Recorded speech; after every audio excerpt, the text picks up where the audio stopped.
नमस्कार, स्वागत है आपका हमारे इस कार्यक्रम में। विज्ञान के पिछले कार्यक्रम में हमने आपको बताया था कि मानव में किस प्रकार लिंग का निर्धारण होता है। लिंग का निर्धारण का तात्पर्य होता है कि संतान लड़की कैसे होती है और लड़का कैसे होता है। आज का टॉपिक हमारा ये है कि कभी कभी आपने देखा होगा कि मनुष्य में दो दो बच्चे एक साथ हो जाते हैं। इन दो बच्चों को ट्विंस कहा जाता है। ट्विंस मीन्स होता है जुड़वा। तो आज जो हमारा विषय है वो ये है कि मनुष्य में कैसे दो बच्चे पैदा हो जाते हैं। तो जैसा कि आप जानते हैं कि कुछ उच्च श्रेणी के ऐसे जंतु हैं जिसमें मनुष्य तो सबसे उच्च श्रेणी का जंतु है, जिनमें प्राकृतिक रूप से एक ही संतान पैदा करने की क्षमता होती है। इसका कारण यह है कि इनके जो है देख रेख की संभावना अधिक होती है, यानी उत्तर जीवित होने की संभावना अधिक रहती है। तो जिनके जीवित होने की संभावना या संतान के देख रेख की संभावना अधिक होती है, ऐसे सभी जीव संतान कम पैदा करते हैं। जिसमें आज की बात हमारी मनुष्य पर है कि मनुष्य एक संतान पैदा करता है। लेकिन कभी कभी देखा गया है ऐसा कि दो बच्चे एक साथ पैदा हो गए। तो दो बच्चे पैदा होते हैं तो इसका क्या कारण है? तो जुड़वा को ट्विंस कहते हैं। जुड़वा को अंग्रेजी में ट्विंस कहते हैं। जितने भी उच्च श्रेणी के स्तनधारी जो एक बच्चा पैदा करते हैं, इसमें मनुष्य के साथ कभी कभी गाय वगैरह को भी देखा जाता है कि एक साथ दो बच्चे हो गए। और जब बंदर भी है, बंदर भी उसी श्रेणी में आता। जब दो बच्चे होते हैं तो ये दो प्रकार से होते हैं, यानी ट्विंस जुड़वा दो प्रकार से होते हैं।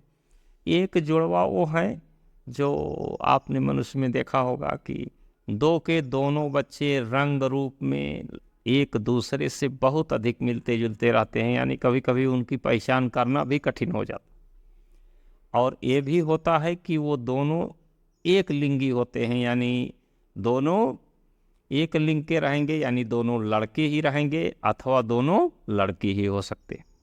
एक दूसरी कंडीशन भी यहाँ बनती है कि कभी कभी जुड़वा होते हैं तो एक लड़की हो जाएगा, दूसरा लड़का हो जाएगा, और दोनों के रंग वगैरह में काफ़ी समानता नहीं रहती, भिन्नता रहती है। तो दोनों प्रक्रियाएं किस रूप से होती हैं, इनके क्या कारण हैं, तो इस पर जानें आप। जो स्तनधारी एक बच्चा पैदा करता है, उसकी मादा के गर्भाशय में एक बार में केवल एक ही अंडे का उत्सर्जन होता है, जिसमें मनुष्य है। तो मनुष्य में एक बार में एक अंडे का उत्सर्जन होता है, और वही अंडा एक स्पर्म से जब निषेचित होता है तो निषेचन के फलस्वरूप वह अंडा किसी कारण से टूट जाता है, और टूट करके वह अंडा दो भाग में बन जाता है। दोनों भाग जीवित अवस्था में रह जाते हैं। जब जीवित अवस्था में रह जाते हैं दोनों, तो दो भ्रूण का निर्माण कर देते। ऐसे दोनों भ्रूण हमेशा एक लिंग के होंगे, यानी दोनों लड़के भी हो सकते हैं, दोनों लड़की ही हो सकते, और इनका रूप रंग भी काफ़ी कुछ एक जैसा ही रहेगा। अब वह एक प्राकृतिक घटना है कि कैसे निषेचित अंडा टूटने के बाद भी जीवित बच गया।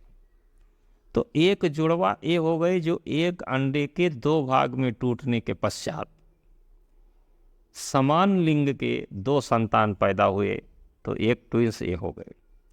दूसरे ये होते हैं कि कभी कभी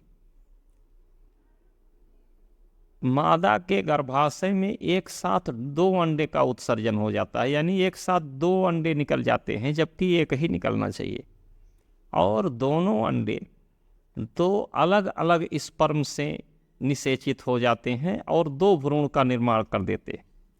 ऐसे दो भ्रूण यदि जिस प्रकार के स्पर्म से निषेचित हुए, यदि समान प्रकार के स्पर्म से निषेचित हुए, तब तो दोनों मान लीजिए लड़का ही हुए या लड़की ही हुए, एक ही लिंग के हो गए। लेकिन अलग अलग स्पर्म से जब जो है गुणसूत्र वाले स्पर्म से निषेचित हुए, तो वो अलग अलग लिंग के हो जाएंगे, यानी एक लड़की हो सकती है, एक लड़का हो सकता।